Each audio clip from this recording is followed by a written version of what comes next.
Jadi rujukan dalam hal mengasihi sesama bukan lagi kasih kita kepada diri kita sendiri, tetapi kasih Kristus kepada kita.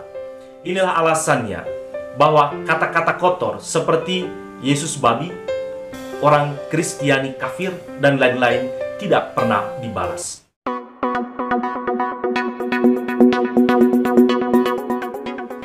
Inilah perintahku, yaitu supaya kamu saling mengasihi, seperti aku telah mengasihi kamu. Bapak, Ibu, Saudara-saudari yang saya kasihi dalam Tuhan kita Yesus Kristus, selamat berjumpa kembali. Ada sebuah kesadaran dasar yang mesti kita miliki, bahwa sebelum kita mengasihi diri kita sendiri, mengasihi orang lain, dan juga mengasihi Allah, Allah telah lebih dahulu mengasihi kita. Kesadaran dasar ini menghantar kita pada sebuah pemahaman sederhana, bahwa kasih itu bukan sekadar kata, bukan juga sekadar perintah atau hukum, bukan juga sekadar suatu aktivitas, tetapi kasih itu adalah pribadi. Pribadi yang telah menciptakan manusia dan seluruh alam ciptaan karena kasih-Nya. Pribadi yang telah menebus umat manusia dengan pemberian kasih-Nya yang sempurna di kayu salib. Pribadi yang menemani gereja dengan kasih keilahiannya sampai kapanpun juga. Itu berarti kasih itu pada awal mulanya adalah pribadi, dan tetap sebagai pribadi sampai kapanpun juga. Dialah Alfa dan Omega. Dialah Allah kita yang didefinisikan secara padat dalam 1 Yohanes bab 4 ayat 8 bahwa Allah adalah kasih. Identitas Allah yang adalah kasih secara tidak langsung menegaskan identitas kita juga, bahwa meskipun kita sering kali jatuh dalam dosa, kita tetaplah pribadi kasih. Sebab kita diciptakan Allah serupa dengan Allah yang adalah kasih. Kualitas kasih itu tidak pernah hilang, walaupun sang iblis menabur benih ilalang atau benih dosa. Kualitas kasih itu juga tidak pernah lenyap ketika kita memiliki beribu dosa.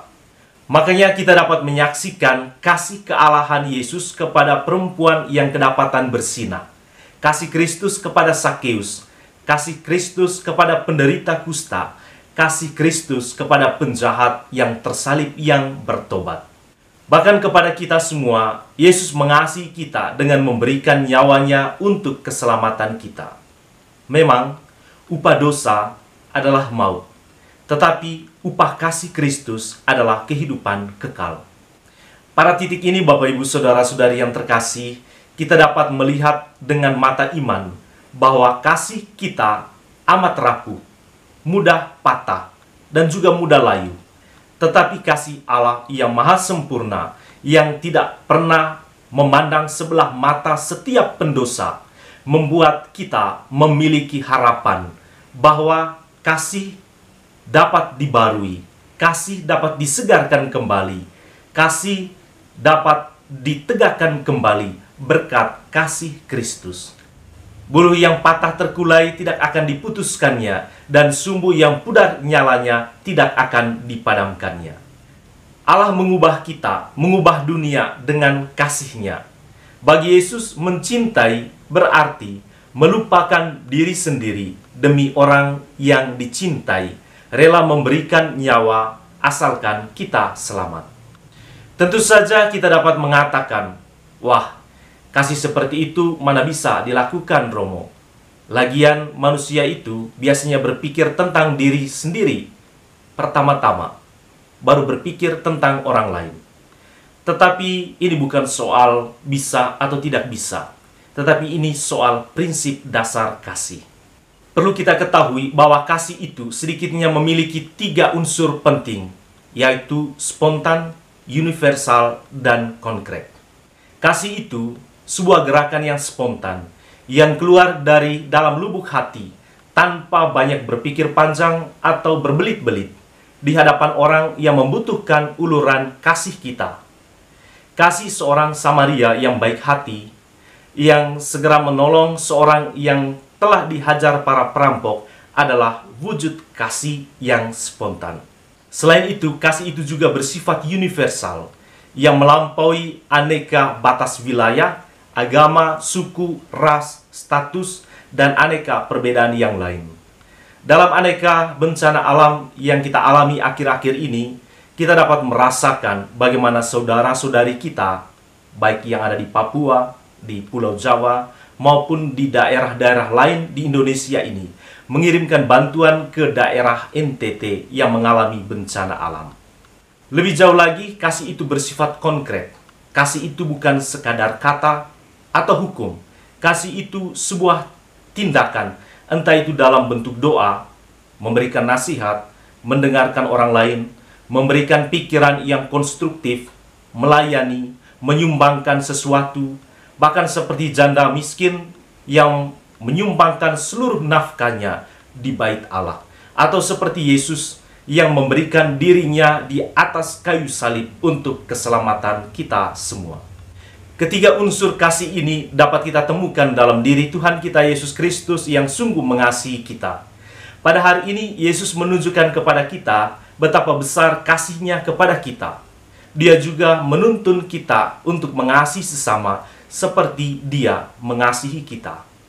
Di sini kita melihat ada sebuah pergeseran terhadap hukum utama yang kedua, di mana dalam perjanjian lama kita diminta untuk mengasihi sesama seperti kita mengasihi diri kita sendiri. Tetapi saat malam perjamuan terakhir, Yesus meminta kita untuk mengasihi sesama seperti Dia telah mengasihi kita. Jadi rujukan dalam hal mengasihi sesama bukan lagi kasih kita kepada diri kita sendiri, tetapi kasih Kristus kepada kita. Yesus mengasihi orang miskin. Dia juga mengasihi pemungut cukai. Dia juga mengasihi para pelacur, penderita kusta, orang yang kerasukan roh jahat, orang yang berduka cita, dan juga mengasihi para penjahat. Meniru kasih yang Yesus miliki membuat kita menjadi orang baik. Hal itu memungkinkan kita untuk mencintai mereka yang meremehkan kita atau mereka yang menghancurkan reputasi kita. Dan siapa tahu, kasih dan pengampunan yang kita berikan kepada mereka juga dapat menuntun mereka ke sumber cinta kita sendiri, yaitu Tuhan kita Yesus Kristus. Sehingga pada akhirnya mereka dapat menjalin relasi persahabatan dengan Kristus sendiri. Inilah alasannya mengapa serangan bom para teroris tidak pernah dibalas dengan tindakan serupa. Inilah alasannya pembakaran gereja dan penghancuran patung dari kaum tak beradab tidak pernah dibalas dengan aksi vandalisme serupa. Inilah alasannya bahwa kata-kata kotor seperti Yesus babi, orang Kristiani kafir, dan lain-lain tidak pernah dibalas. Sebab hukum mata ganti mata membuat dunia menjadi gelap. Kekerasan dibalas dengan kekerasan membuat dunia kehidupan menjadi hancur. Tentu mengasihi itu jauh lebih sulit jika dibandingkan dengan membenci. Mengampuni juga jauh lebih sulit jika dibandingkan dengan aksi balas dendam. Tetapi itulah tuntutannya jika kita mau diterima oleh Yesus sebagai sahabat-sahabatnya. Tuhan kita Yesus Kristus memberkati kita semua.